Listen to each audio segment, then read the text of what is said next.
우리 함께 살펴보실 하나님의 말씀은 누가복음 14장 7절에서 11절까지 말씀입니다. 누가복음 14장 7절에서 11절까지 말씀 한 절씩 교독해서 읽겠습니다.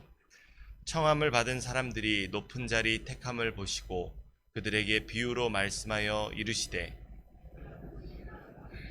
청함을 받았을 때에 높은 자리에 앉지 말라. 그렇지 않으면 너보다 더 높은 사람이 청함을 받은 경우에 너와 그를 청한 자가 와서 너더러 이 사람에게 자리를 내주라 하리니 그때에 내가 부끄러워 끝자리로 가게 되리라. 청함을 받았을 때 차라리 가서 끝자리에 앉으라. 그러면 너를 청한 자가 와서 너더러 버시어 올라 앉으라. 그때에야 함께 앉은 모든 사람 앞에서 영광이 있으리라. 함께 읽겠습니다. 무릇 자기를 높이는 자는 낮아지고 자기를 낮추는 자는 높아지리라. 아멘. 할렐루야.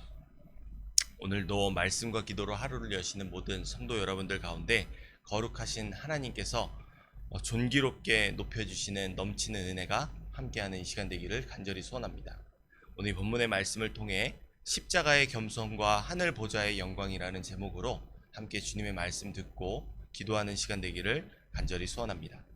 어제 살펴본 본문 말씀에서 예수님은 얄팍한 성경 지식으로 잘못 해석해 안식일 법을 오해하여 사랑받아야 할 대상인 이웃을 마치 길 잃은 양들과 같이 내다버렸던 바리새인 지도자를 비롯한 유대 종교 지도자들과 논쟁하셨습니다. 그러나 예수님은 안식일에 수종병 환자를 고치심으로 믿음의 공동체를 섬기는 노동이 아니라는 사실을 몸소 실천해 보이셨습니다. 예수님은 이 사건을 통해 거룩한 믿음의 공동체를 옳은 길로 인도하는 거룩한 섬김이자 당연한 수고, 그것이 바로 안식일에 생명을 위해서 섬겨야 하는 것이고 하나님 사랑을 이웃에게 실천하는 마땅한 하나님의 자녀된 우리에게 반드시 있어야 할 거룩한 성품이라는 사실을 몸소 가르쳐 주셨습니다. 이처럼 안식일에 일어난 사건은 예수님께서 이스라엘의 참된 지도자요 잃어버린 많은 영혼들을 하나님께로 인도하실 선한 목자이시자 하나님의 메시아이심을 감춤 없이 드러내셨습니다. 그러나 예수님의 가르침은 멈추지 않고 계속됩니다. 왜냐하면 바리새인 지도자의 초대를 받아 방문하신 그 집에는 이미 초대되어 온 사람들이 서로 높은 자리에 앉으려고 다투는 그런 교만하고 어리석은 모습들로 가득했었기 때문입니다. 도무지 예수님은 가만히 있을 수가 없으셨습니다. 정리해보면 오늘 본문 말씀은 수종병 환자를 고치시고 유대 종교 지도자들과의 논쟁을 마치신 후에 이제 잔치상에 앉아 식사를 하시려고 할 때 저마다 높은 자리에 앉기 위해 일어난 사람들의 그 작은 갈등으로부터 비롯된 사건입니다. 우리 7절에서 10절 말씀 다시 한번 읽어보겠습니다. 정함을 받은 사람들이 높은 자리 택함을 보시고 그들에게 비유로 말씀하여 이르시되, 내가 누구에게나 자의 청함을 받았을 때에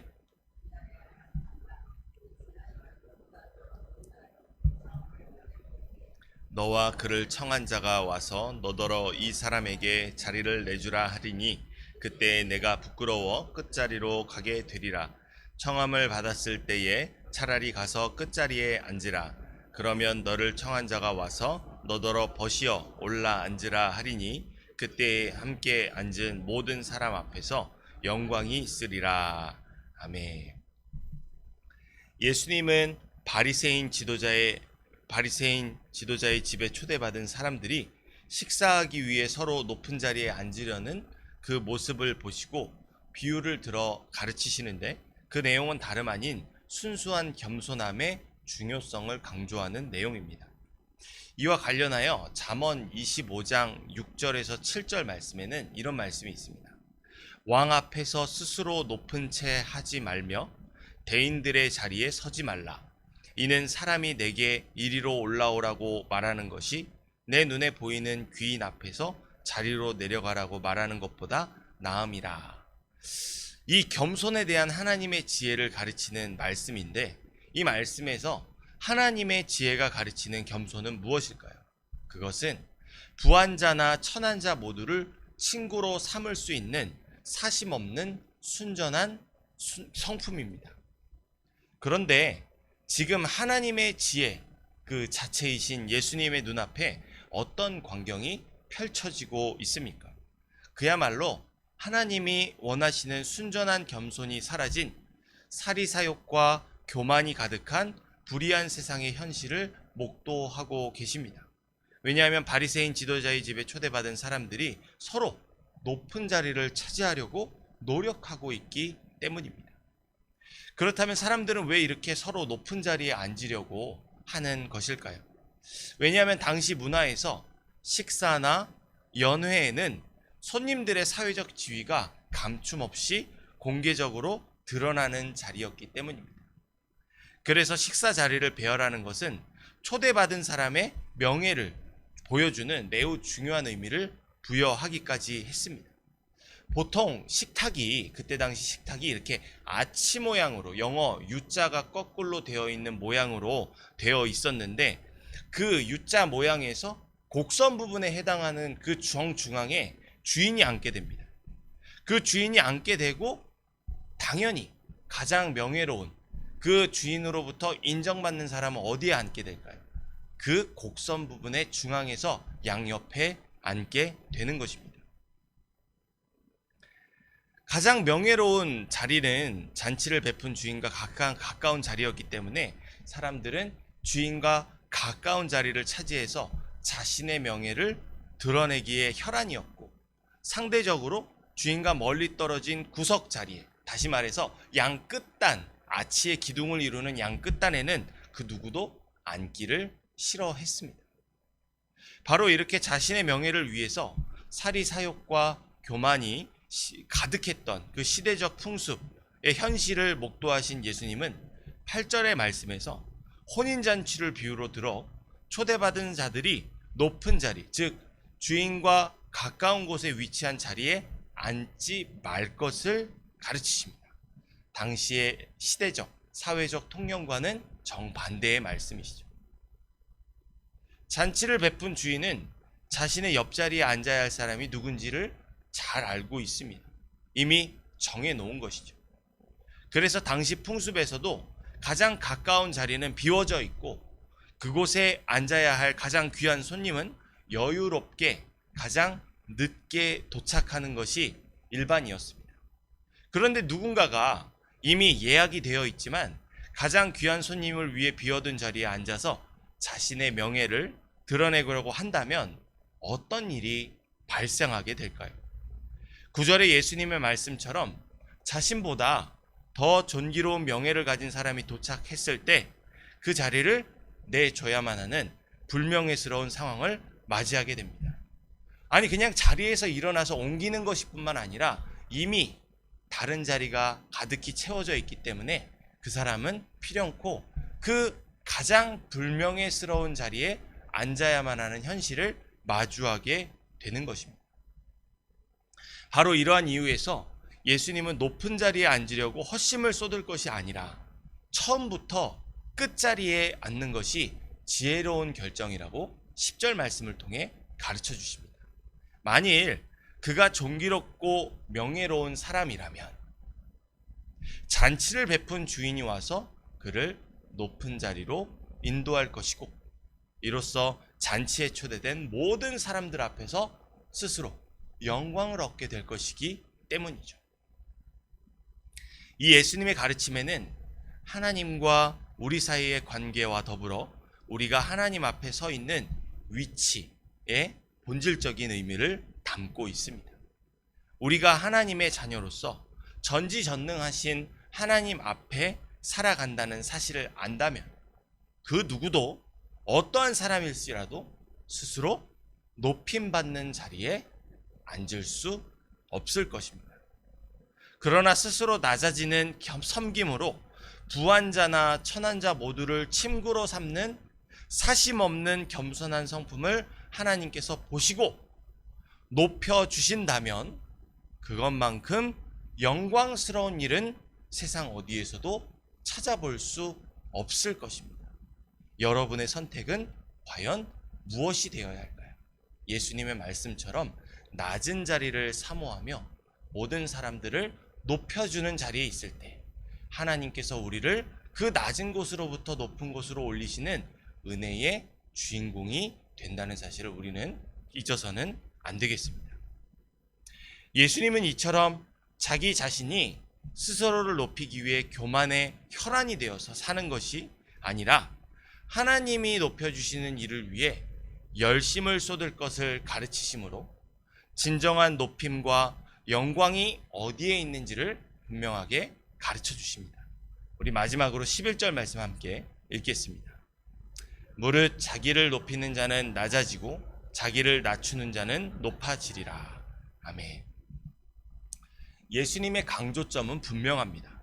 그것은 곧 하나님께서 겸손한 사람을 높여주신다는 것입니다. 이것이 혼인잔치라는 우리의 일상의 삶과 결부된 일이라는 점을 결국 우리가 이웃에 대하여 하나님께 하듯 겸손을 베푸는 낮은 자의 자세를 견지해 주어야 한다는 사실을 강조합니다. 그렇기 때문에 예수님께서는 이 일상에서 일어나는 혼인잔치라는 비유를 통해서 지금 모여있는 이 교만한 무리들을 낮추시는 것입니다. 우리는 지금 예수님께서 어떻게 하면 세상에서 성공할 수 있을지를 가르쳐주는 처세술을 말씀하시는 것이 아니라는 사실을 분명히 기억해야 합니다. 적극적으로 자신을 어필하고 경쟁해서 남을 눌러야 부와 명예를 거머쥐는 것이 바로 이 세상의 원리이죠. 그러나 하나님은 자기를 높이는 자를 낮추시고 자기를 낮추는 자를 높이십니다. 세상의 이치와는 정반대입니다. 이것이 바로 하나님 나라를 상속받은 믿음의 자녀들이 세상을 살아가는 원리입니다. 그렇기 때문에 본문의 말씀에서 하나님 나라의 왕이신 예수님께서 자신들을 스스로 존귀한 하나님의 백성으로 여기며 거룩한 안식일 날 복된 만찬의 자리에 모여 높은 자리에 앉기 위해 서로 바리새인들에게 이렇게 말씀하신 거죠. 그 마음의 소리로 말이죠. 너희 마음의 중심에 교만이 있다라고 말입니다. 사랑하는 성도 여러분, 예수님은 오늘 말씀을 통해 임박한 종말의 시대를 살아가는 우리 모두가 부끄러움 대신 영광을 얻을 자들, 다시 말해서 하나님께 인정과 칭찬을 받게 될 사람으로 세워지기를 원하십니다. 그것은 빈부격차, 남녀노소와 같은 세상의 기준에서 벗어나 모두에 대하여 하나님께 하듯 섬기는 낮은 자의 겸손입니다. 하나님은 바로 이렇게 자기 자신을 겸손히 낮추는 사람을 높여주신다는 사실을 우리는 반드시 기억해야만 합니다. 이를 위해 사도 바울은 우리에게 빌립보서 2장 5절 이하의 말씀에서 정답을 알려줍니다. 너희 안에 이 마음을 품으라 곧 그리스도의 예수의 마음이니. 이 말씀처럼 하나님께서 인정하시는 참사람의 겸손의 본보기는 오직 우리의 구원자 예수 그리스도 한 분뿐이십니다. 죽음이 주장할 수 없는 하나님의 아들 된 그 불멸하는 생명의 소유자이면서도 하나님의 온 인류 구원을 위해 아낌없이 내어주시고 십자가에 죽기까지 낮아지신 이 예수님의 겸손이야말로 오늘 이 땅에서 낮아짐으로 하나님께 영광 돌려야 할 우리의 낮아짐이요 겸손인 줄 믿습니다. 그 십자가는 고난이 있습니다. 그러나 우리는 고난을 묵상할 것이 아니라 고난 너머에 있는 하늘 보좌의 영광을 사모하며 오늘도 이 땅에서 고난받기를 두려워함이 아닌 고난을 즐기며 예수님처럼 십자가에 넘어 부활의 영광을 사모하는 삶을, 겸손한 자의 삶을, 낮은 자의 삶을 살아가야 하는 것입니다. 그러므로 우리의 믿음으로 거듭난 왕 같은 제사장의 거룩한 직분으로 소외당하고 멸시 천대당하며 하나님의 형상과 모양을 잃어가는 세상의 수많은 영혼들의 벗이 되어주고 그들에게 구원의 복음이 되신 예수님께서 사시는 나의 온유하고 겸손한 성품으로 섬기며 하나님께 칭찬받고 하나님의 높임을 받는 존귀로운 인생을 살아가시는 모든 성도 여러분들이 되시기를 간절히 소원합니다. 그런 성도 여러분들의 삶을 하나님께서 원수들 앞에서 차려주신 잔치상으로 변화시켜 주시고 친히 우리의 손을 붙잡으시고 상석에 앉혀주시는 이 넘치는 은혜가 가득한 오늘 하루의 삶이 되시기를 간절히 소원합니다. 기도하겠습니다. 자비로우신 아버지 하나님, 오늘 우리가 머물러야 할 자리가 어디인지 밝히 알려주심에 감사합니다. 세상에서 스스로 높은 채 하며 높은 자리에 앉아서 위에서 아래로 내려다보려는 교만한 마음이 우리 안에 있다면 소멸하는 불로 임하시는 주님의 그 성령의 불로 우리를 정결하게 구별해 주시고 예수님이 앞서가신 그 길을 따라 우리들 또한 고난의 십자가를 넘어 하늘 보좌의 영광을 사모하는 복된 인생을 살아가게 하여 주옵소서. 이를 위해 낮은 곳에 임하며 겸손하게 섬기기를 원하오니 자비로우신 아버지 하나님, 사람들의 지혜로 높은 자리에 앉으려 혈안이 되어 살아가는 것이 아니라 하나님의 지혜이신 예수님의 그 우리에게 보여주신 본을 실천하는 삶으로 하나님께서 약속하신 우리를 향하신 이 말씀을 능히 이루어내며 살아가는 우리 모두가 되게 하여 주시옵소서. 이를 위하여 성령의 충만한 은총을 구하오니 사람의 능으로 지혜로 하게 마시고 주님의 말씀 따라 기억하며 행하며 실천하는 삶을 살아갈 수 있도록 주님 인도하여 주시옵소서. 자비로우신 아버지 하나님, 그런 주님께서 우리의 모든 것 되심을 고백하며 감사하는 마음을 들어 11조 드리는 이 손길에 하나님께서 기억하여 주시고 하늘의 기름진 것과 땅에 축복된 것으로 가득히 채워주시고 우리의 소망이 오직 주님 한 분께만 있음을 신실하게 믿고 따르며 실천하는 복된 인생 되게 하여 주시옵소서. 능히 이루실 주님께 감사와 존귀와 영광을 올려드리며 모든 말씀 살아계신 우리 구주 예수 그리스도의 이름으로 기도합니다. 아멘.